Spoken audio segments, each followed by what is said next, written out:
শিক্ষার্থীরা বোর্ড পরীক্ষা এবং কি ইউনিভার্সিটি অ্যাডমিশনে সবচেয়ে ইম্পর্টেন্ট টপিকস হচ্ছে কি গুণগত রসায়নের এই যে কোয়ান্টাম সংখ্যার সেট।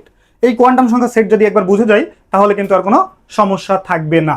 খেয়াল করো, এখানে একটা কোশ্চেন আছে যে 3d1 স্ক্যান্ডিয়ামে 3d1 ইলেকট্রনটির কোয়ান্টাম সংখ্যার সম্ভাব্য সেট কোনটি।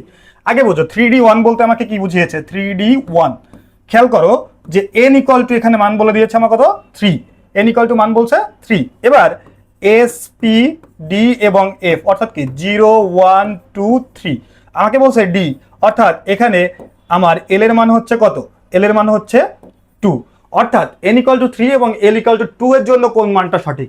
খেয়াল করো l যখন 2 তখন আমার m এর মান -2 থেকে একেবারে +2 পর্যন্ত সবগুলো মান হতে পারবে। অর্থাৎ আমাকে এখন খেয়াল করতে হবে, দেখো n ইকুয়াল টু কি এখানে কি 3 আছে, আছে, n ইকুয়াল টু 3 আছে, l এর মান কি 2 আছে, আছে। এরপরে দেখো এই যে লাস্ট কক্ষপথ দেখছো 1 আছে একটা ইলেকট্রন, এটার জন্য কি আমরা জানি কি যে প্রথমগুলো সব কি ডি এর প্রথমগুলো সব কি এই যে এরকম এরকম এরকম এরকম, এর মানে কি স্পিন কোয়ান্টাম সংখ্যা সবগুলা একই মুখী হবে, অর্থাৎ এটা মানে কি +½ এটা মানে হচ্ছে +½ তাহলে খেয়াল করো এখানে যেগুলো -½ আছে এগুলা ক্রস, এগুলা ক্রস, তাহলে অপশন থাকলো আমার দুইটা এই ক আর ঘ।